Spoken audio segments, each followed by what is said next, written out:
Baik, Bapak-bapak, Ibu-ibu. Di sini ada dua sanksi.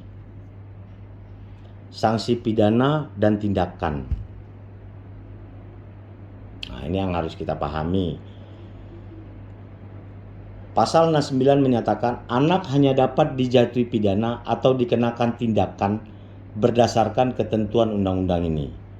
Berarti ketentuan undang-undang nomor 11 tahun 2012 lex specialis derogat lex generalis. Undang-undangnya lebih spesial.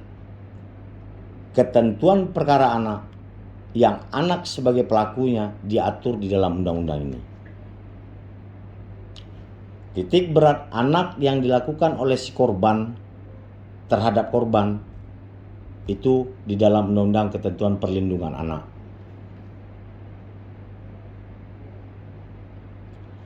Anak yang belum berusia 14 tahun hanya dapat dikenai tindakan. Nah, ini nih yang harus kita pahami. Dia tidak bisa dikenakan pidana. Jadi jaksa harus paham ketika menuntut perkara anak, umurnya ini berapa? Belum 14 tahun. Berarti dia hanya dapat dikenakan sanksi tindakan. Tidak bisa dia dikenakan pidana. Pidana 14 tahun ke atas, Pak. Begitu juga putusan hakim. Nah, itu ya gambaran umum kemarin saya sudah bercerita sama bapak-bapak, ibu-ibu. Untuk memegang perkara anak, penyidik anak, PK Bapas, Peksos, PH, jaksa, hakim betul-betul real mengetahui umurnya berapa sebenarnya anak ini. Karena apa? Nanti ada umur anak yang belum 12 tahun. Kemarin saya sudah bercerita. Pertanggungjawaban pidana anak di Undang-Undang nomor 11 tahun 2012 tentang SPPA ini, pertanggungjawaban diberikan pada umur 12 tahun. Iya kan, Pak? Iya kan, Bu? Ketika 12 tahun dia baru bisa dimintai pertanggungjawaban. Mau diselesaikan secara sistem peradilan pidana atau masuk dengan syarat diversi, silakan. Tapi bagaimana penyelesaian perkara anak yang dilakukan di bawah 12 tahun?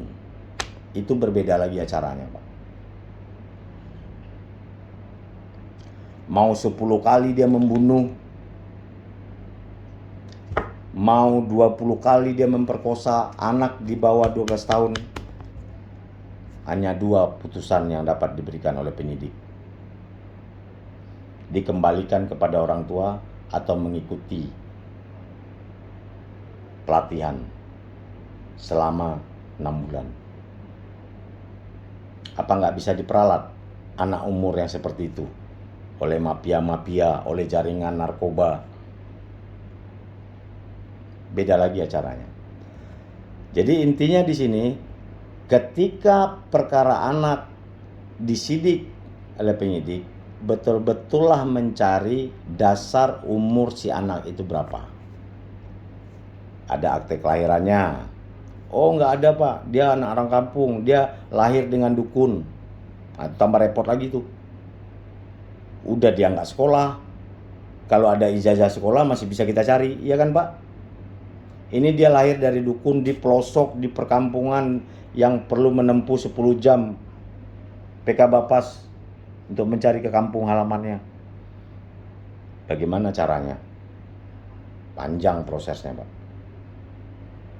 Harus masuk ke lab, cari giginya, cari saksi-saksi yang menyatakan bahwa betul dia lahir dengan dukun ini. Saya melihat ketika dia dilahirkan. Sekarang udah canggih, ahli udah ada, laboratorium kita udah ada, lab kita sudah bagus, bisa menentukan kapan umurnya. Dia lahir kapan. Jadi intinya, anak yang belum berusia 14 tahun hanya dapat dikenai tindakan. Nah, kuasai itu. Apa saja tindakan? Putusan tindakan itu apa saja? tuntutan dalam perkara anak tindakan apa saja. Ini dia. Untuk pidana pasal 71 sampai dengan pasal 81 Undang-Undang Nomor 11 Tahun 2012. Itu khusus untuk dituntut anak yang melakukan pidana. Terus tindakan diatur pada pasal 82 sampai dengan pasal 83 Undang-Undang SPPA.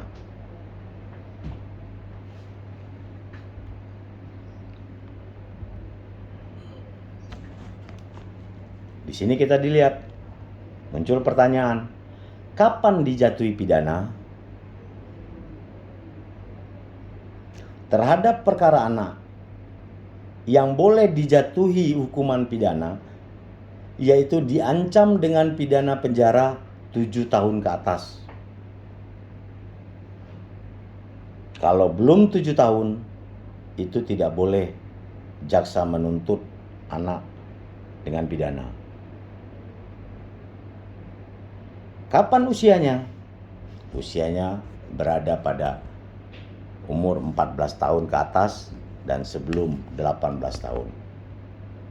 Jadi ancaman hukumannya 7 tahun ke atas, umurnya harus 14 tahun ke atas. Kalau salah satu ini tidak terpenuhi, tidak boleh dituntut pidana. Dia kumulatif nih Bu. Harus kedua-duanya, ancamannya di atas 7 tahun, umurnya di atas 14 tahun. Selanjutnya, kapan si anak dijatuhi tindakan?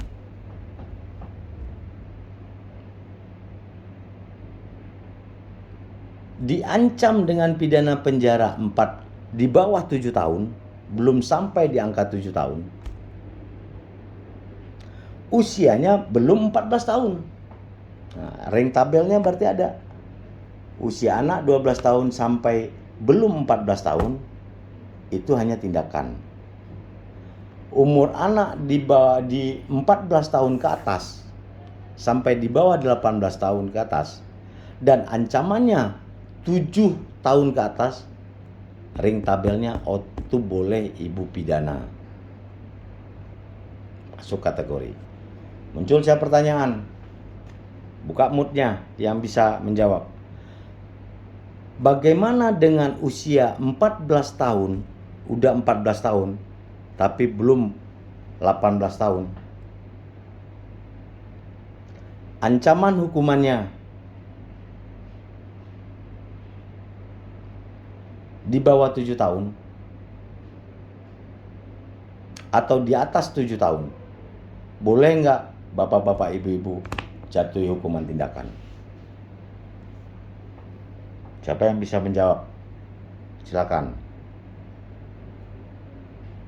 Umurnya sudah 15 tahun, saya kasih contoh, umurnya 15 tahun. Ancaman hukumannya di bawah 7 tahun. 362 pasal yang dikenakannya. Pidanakah ibu jatuhkan atau tindakan yang kita jatuhkan?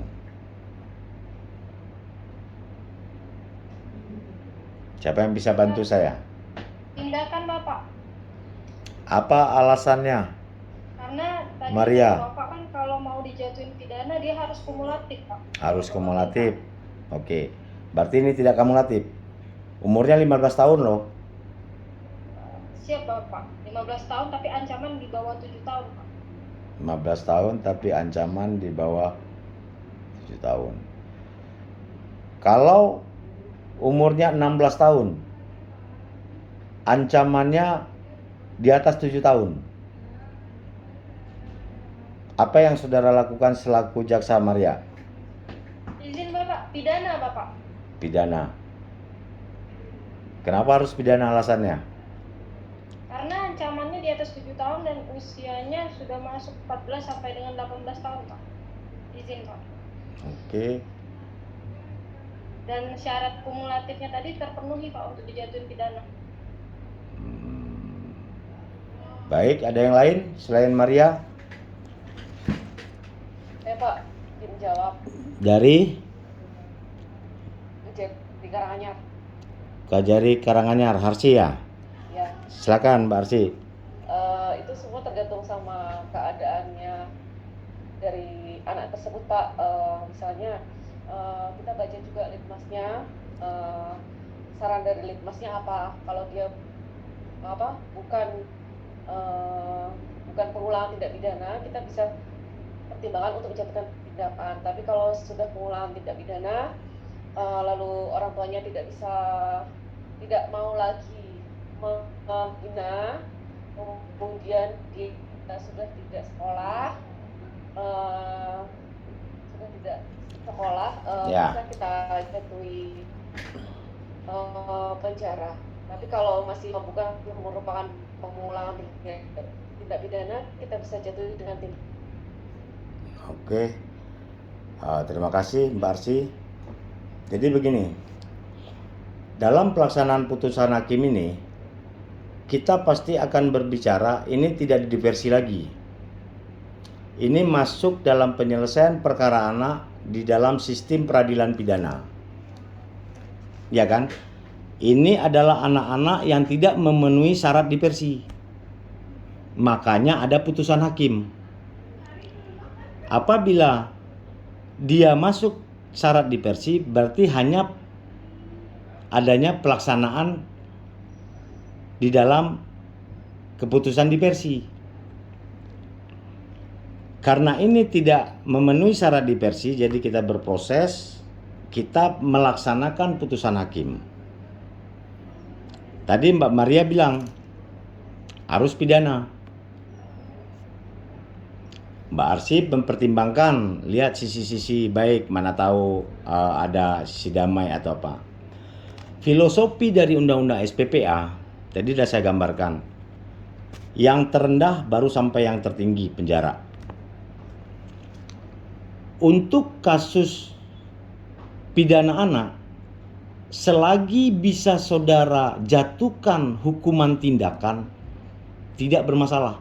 Mau dia ancamannya di atas 7 tahun, mau umurnya 15 tahun, tetapi menurut jaksa, menurut hakim, ini bisa dikenakan tindakan. Lakukan tindakan-tindakan yang teringan dulu, saya katakan.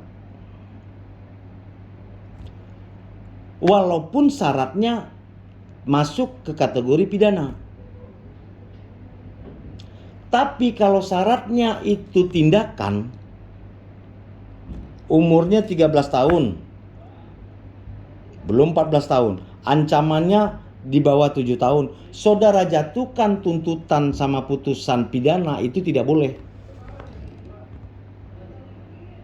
Catat ya, apabila itu tindakan, saudara beratkan hukumannya kepada pidana, itu tidak boleh. Tapi kalau pidana, dia terkena kategori pidana, mau umurnya 15 tahun, ancamannya di atas 7 tahun, bisa saudara kenakan tindakan, itu sangat diprioritaskan.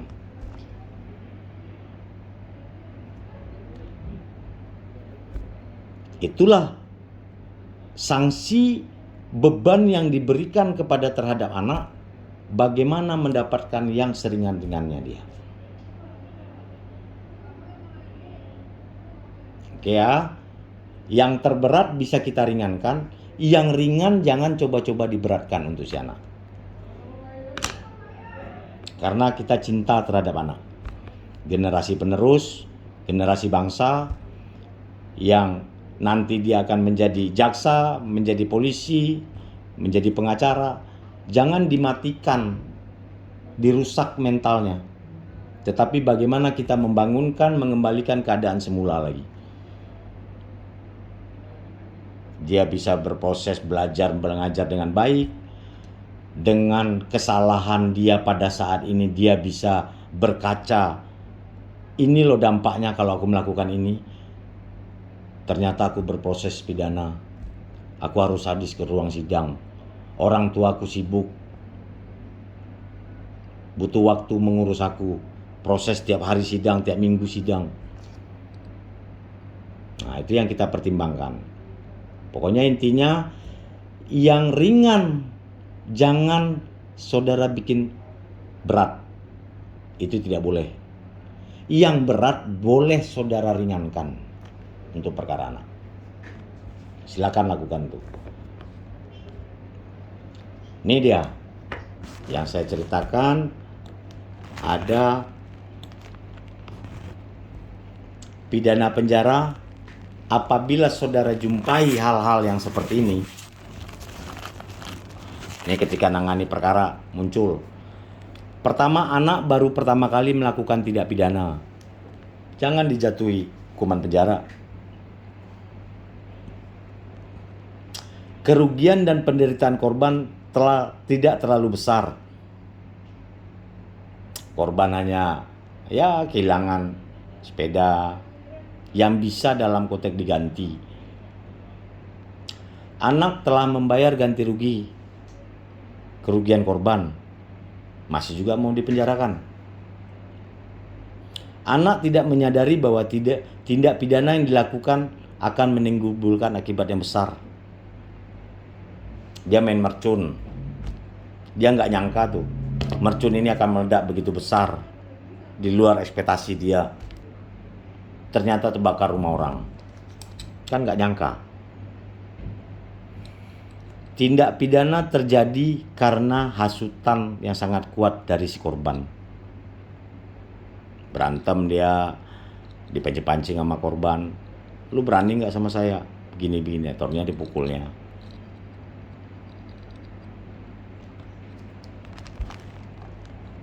Korban tindak pidana mendorong terjadinya tindak pidana tersebut. Nah, si korban yang bikin mancing-mancing ini, bikin ulah. Terus kepribadian dan perilaku anak meyakinkan bahwa ia tidak akan melakukan tindak pidana lain. Tobat dia, menyesal dia atas perbuatan yang dilakukannya. Nggak usah dipidana, nggak usah dipenjarakan dia. Terus pidana penjara akan menimbulkan penderitaan yang besar bagi anak atau keluarganya. Sibuk orang tuanya untuk makan siang anaknya antarin ke tempat dia menjalani hukuman. Jadi pikiran, jadi beban bagi orang tuanya. Adik-adiknya merasa, aduh abang aku penjahat betul. Dampaknya begitu besar. Pertimbangkan itu sisi-sisi keluarga yang ketika saudara yang menuntut, ketika Pak Hakim ingin memutuskan. Terus tindak pidana terjadi di kalangan keluarga. Nah, pencurian dalam keluarga, berantem dalam keluarga. Pertimbangkan itu. Dan terakhir terjadi karena kealpaan, tidak sengaja. Nah, apabila bapak-bapak ibu-ibu menimbulkan hal-hal yang seperti ini di dalam fakta persidangan, saya mohon tuntutannya tolong mempertimbangkan, berikanlah tuntutan yang seadil-adilnya, yang tidak merugikan. Walaupun dia anak pelaku, tetapi ada sisi baiknya yang kita nilai. Ada sisi yang dapat merubah atas tuntutan saudara sebagai jaksa, atas putusan hakim, dapat merubah si anak menjalani proses peradilan. Itu aja yang saya harapkan. Jadi ada sisi dari hati nurani kita, ini anak masih bisa nih, masih bisa diperbaiki nih sikap-sikap dia. Nah, yakinkan orang tuanya, binalah orang anak ibu dengan baik. Jangan terulang lagi yang dilakukan seperti ini.